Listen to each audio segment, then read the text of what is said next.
Good morning, students. In this session, let us learn another poem by Gabriel Okara. The poem is titled "The Snowflakes Shine Gently Down."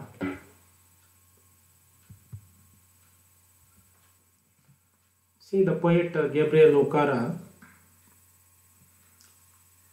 near Chicago City in America, saw snow for the first time and he wrote this poem. Gabriel Okara went to America for higher studies.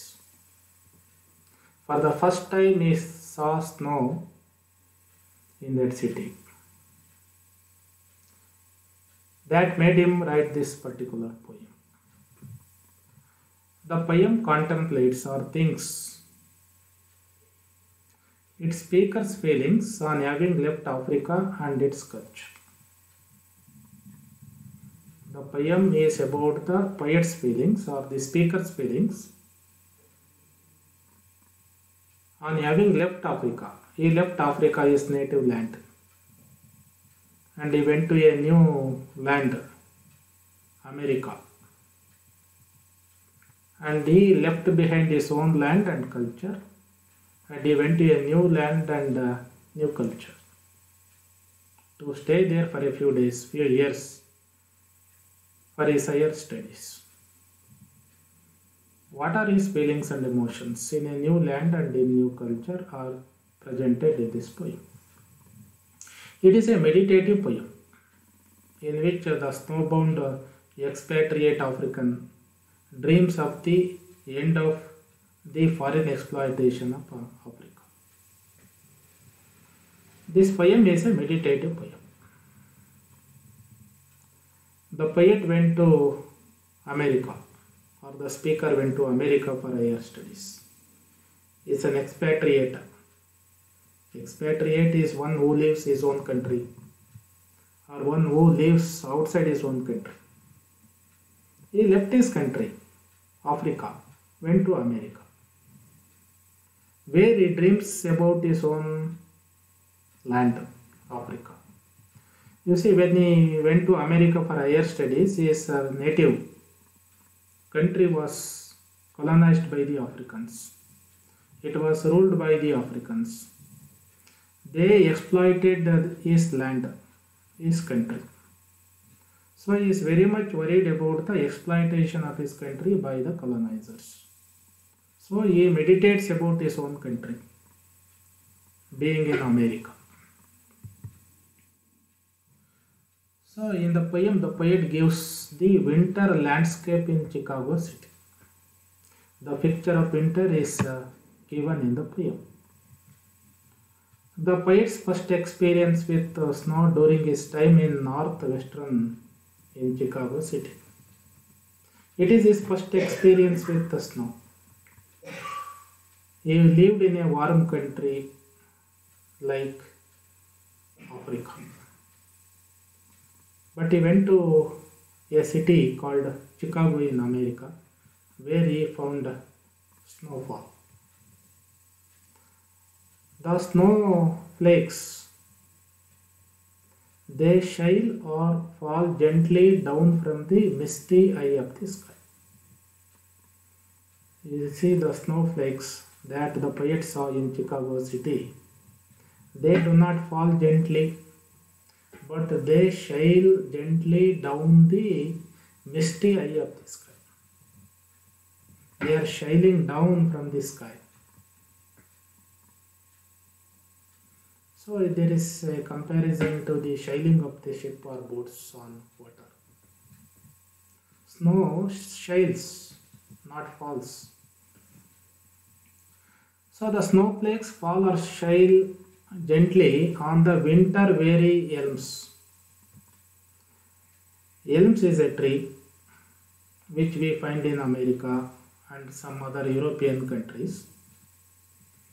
The tree sets its leaves in the winter season. So this tree is weary of winter.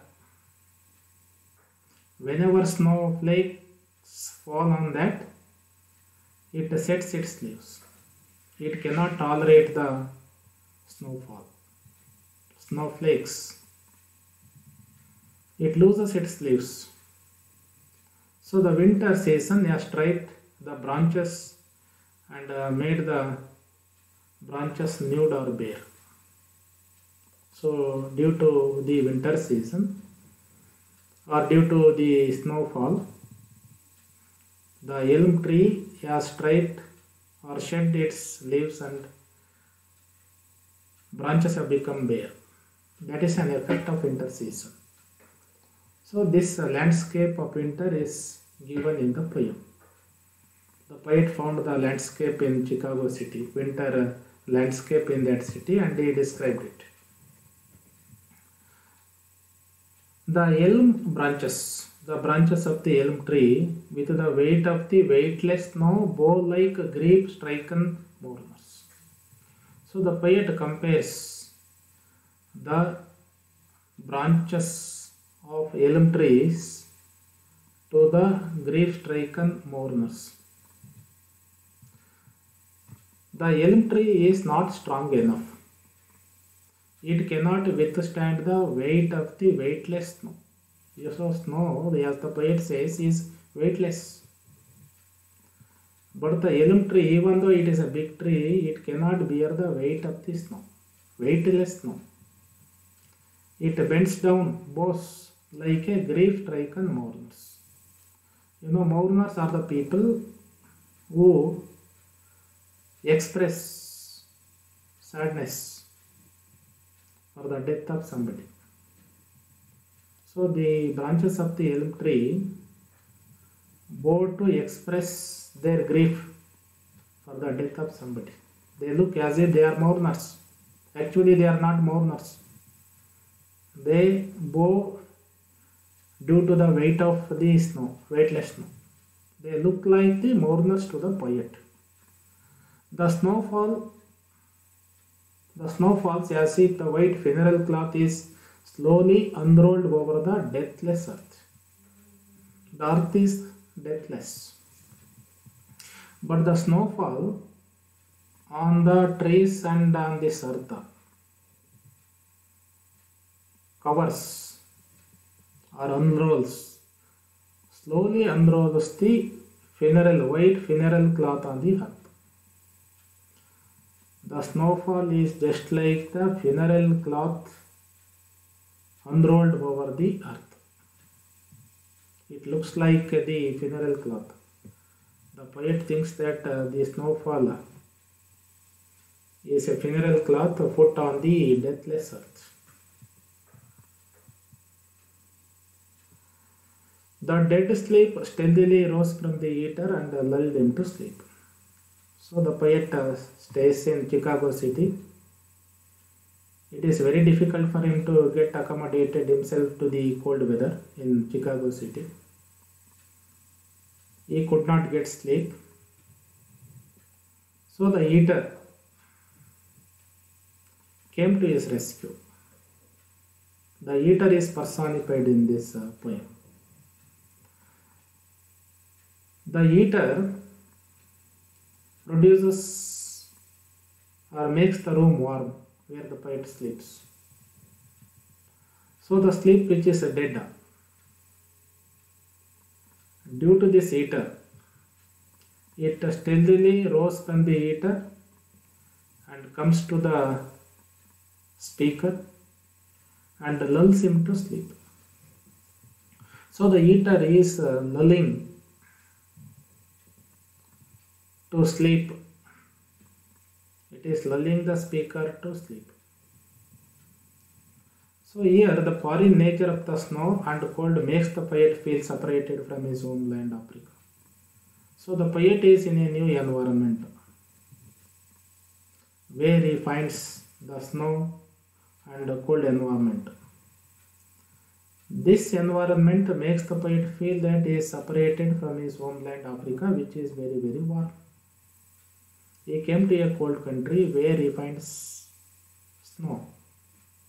But he was there in Africa, in his homeland, which was very, very warm. So when he jumped into sleep with the help of the eater, the poet started dreaming. In his deep sleep, he dreamed not of the earth dying and elms on a vigil. When he started sleeping, he started dreaming. He is not dreaming about the earth that is dying in America. The earth which looks as if it is dying because the snow covers the earth as if it is a white funeral cloth unrolled on it. And the elm trees, the branches are bowing down. They are bowing on a vigil. Vigil means keeping watch or praying for the dead. The elm trees look as if they are keeping vigil, keeping watch for the dead people. The earth looks like a dead one because it is covered with the white funeral cloth. And the tree looks like mourners. The poet does not see this dream in his sleep. His mind goes back to Africa in his dream. He does not dream about America, American environment, climate, but he thinks about his own native land, his own culture. In his dream, the speaker saw the birds, particularly the blackbirds, flying in his inside. Here, blackbirds refer to the black people, black culture, African nation. This black culture is flying in his inside. His entire body, mind and heart is filled with African culture, even though he is there in America. They are flying in his inside. Inside here stands for black identity, sum total of African human being. He is filled with African identity that dances or flies in his inside. So in his dream he finds the African people, African identity and African culture. He went back to his own land, African land in his dream. He saw the blackbirds or the Africans nesting and hatching on the palm bearing suns for fruits. He went back to Africa, his homeland, in his dream. He found the blackbirds or Africans nesting, living and hatching, reproducing, leading a meaningful life on the earth in America, in Africa. Hatching on the oil palms. Oil palm is a kind of tree which we find in Africa. Africa is just like a palm tree and America is like a elm tree. Elm tree bows down when the snow, weightless snow falls on it. But the palm tree which we find in Africa, it bears sons for fruits. It gives fruits and sons. Sons for the fruits. Sun is a symbol of energy. Sun is a symbol of warmness. It is a resource. So the oil palm trees bear the sons, very, very valuable things. It means to say that black people are very, very happy and they are free in Africa and they have rich ancestry and rich resources and their culture is also very, very rich. So here palm trees stand for Africa. So the roots of the palm trees denting the uprooters.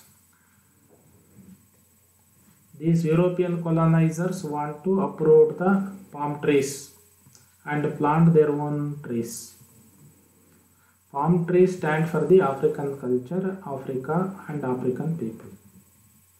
The European colonizers want to uproot this tree, African tree, and plant their own tree, European tree. They are denting the uprooters. The roots of the palm trees are denting the uprooters. They are hurting the uprooters, colonizers. The colonizers find it very, very difficult to uproot the roots of the palm trees. Their spades, which are used to remove the roots of the palm trees, are dented. Here, palm stands for Africa, roots for the strength of Africa.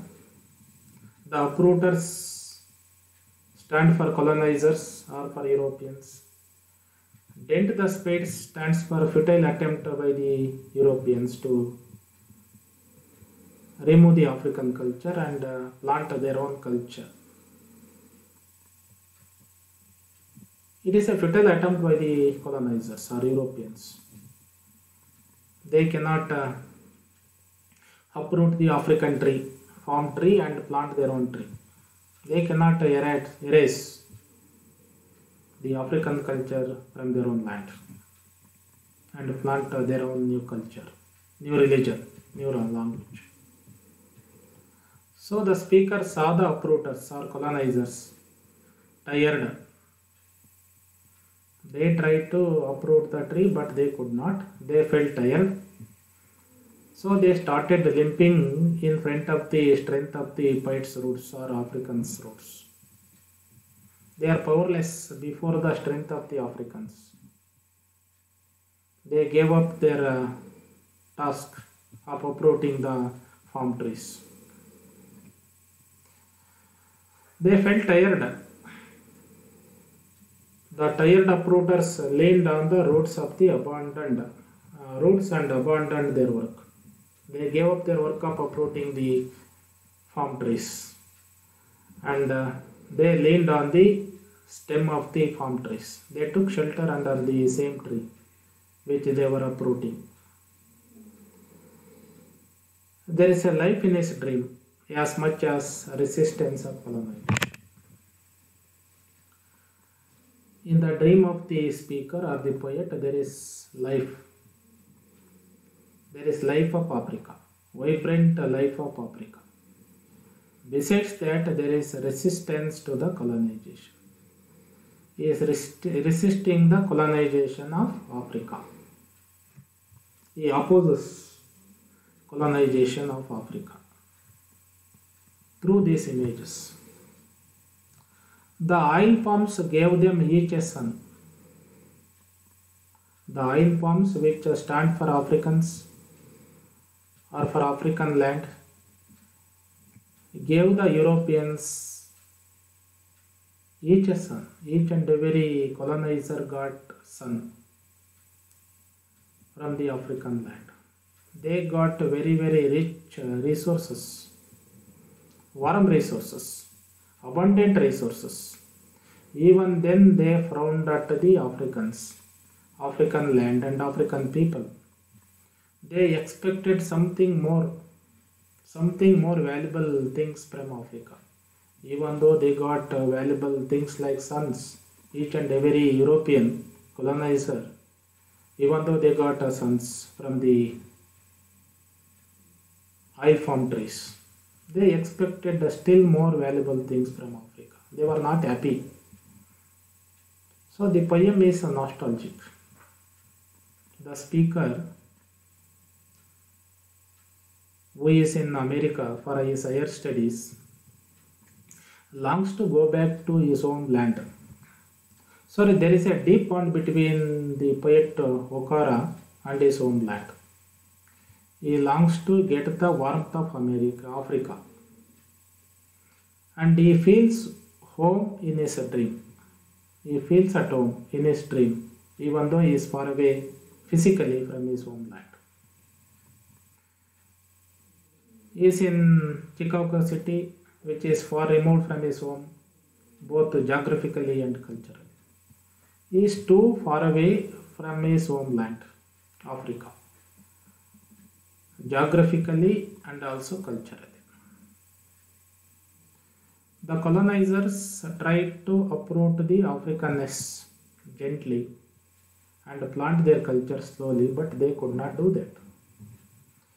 The colonizers wanted to uproot the African culture from the African land and plant their own culture slowly,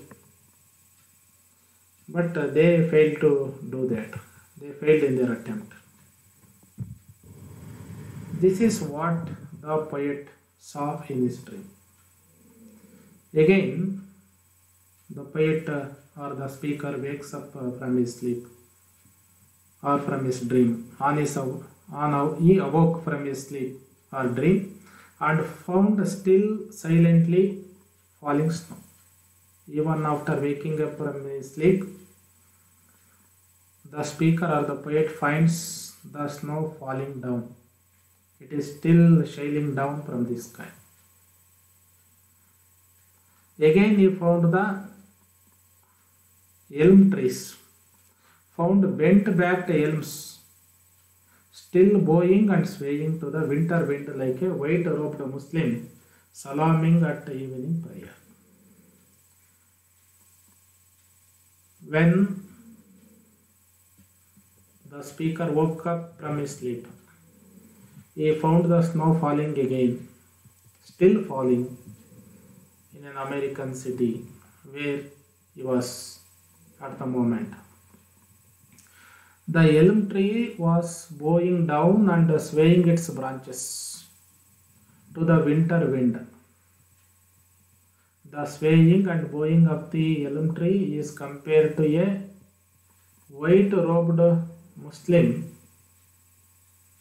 who is praying or salaaming at the mosque. Whenever a Muslim prays at his mosque, he bows down and wakes up. Similarly, the elm tree branches are going down and swaying up. So the poet finds comparison between these two things. He finds one common quality between these two things: bowing down and swaying.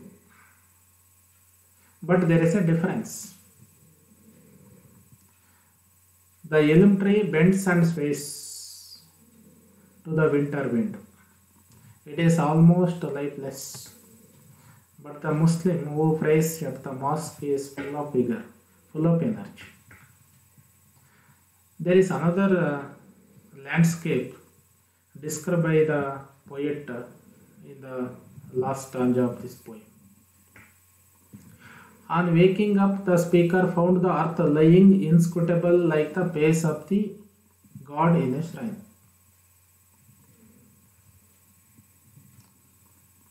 He found the earth lying inscrutable.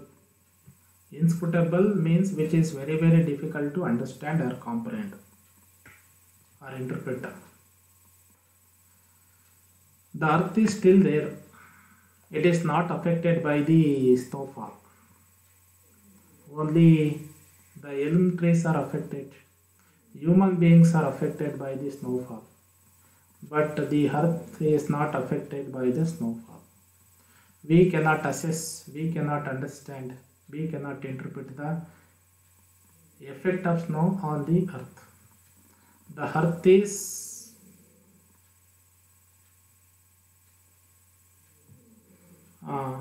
inscrutable like the face of a god in a shrine. There are so many statues in the temple. They are as firm as a stone.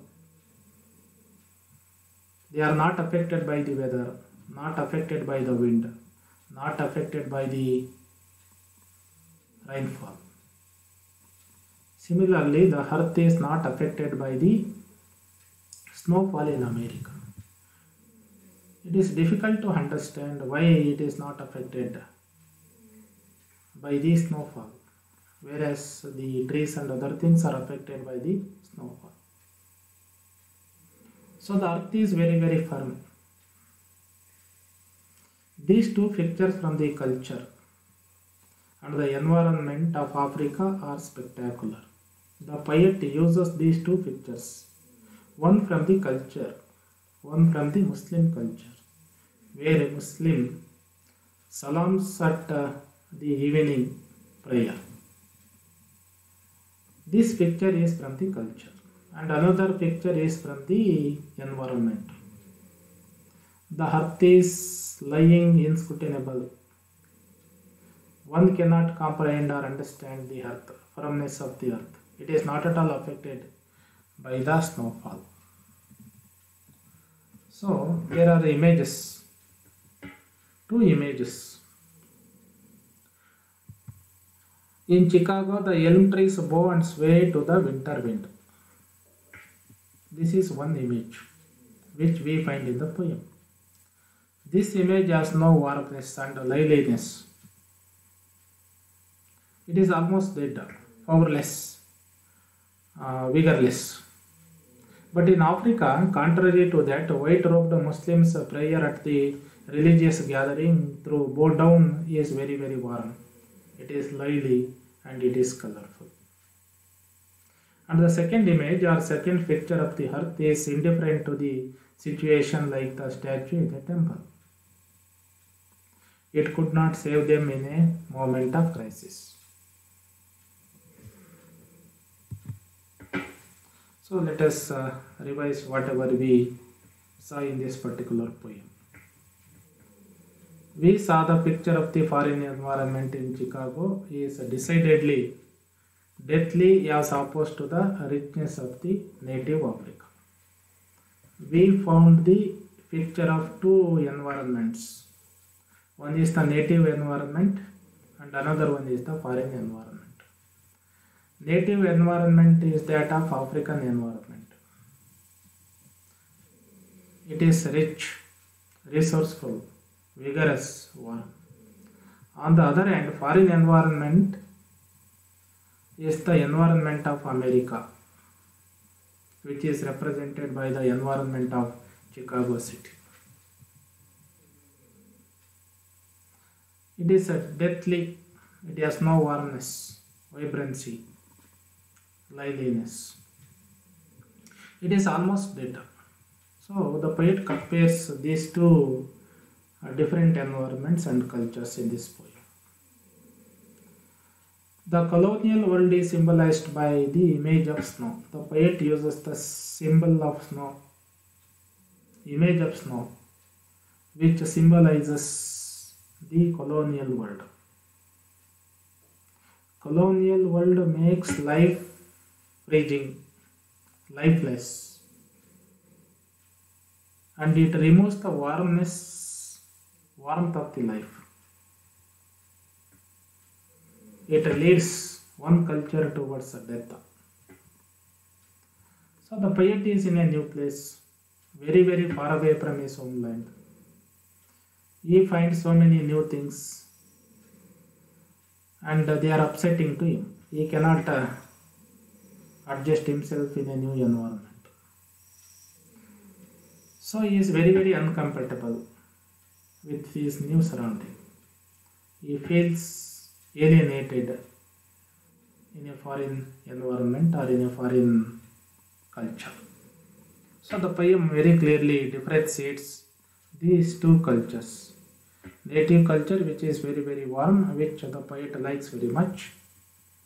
On the other hand, the foreign culture, which is full of snow, full of cold, is very, very uncomfortable. The poet feels alienated. It is almost a dead culture, devoid of warmth, liveliness, vibrancy, and other things. Let us look into some of the questions. In his dream, the speaker did not see birds, hailforms, uprooters, snowflakes. The poet fell into sleep with the warmth of the heater in Chicago city, and he started dreaming in his sleep. In his sleep, he did not find which one of the following: birds, hailforms, uprooters, snowflakes.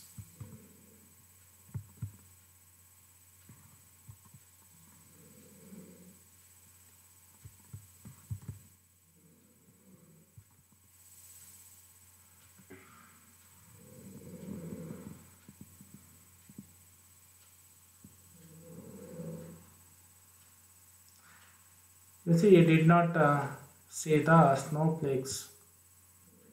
He found all other things except the snowflakes in his dream.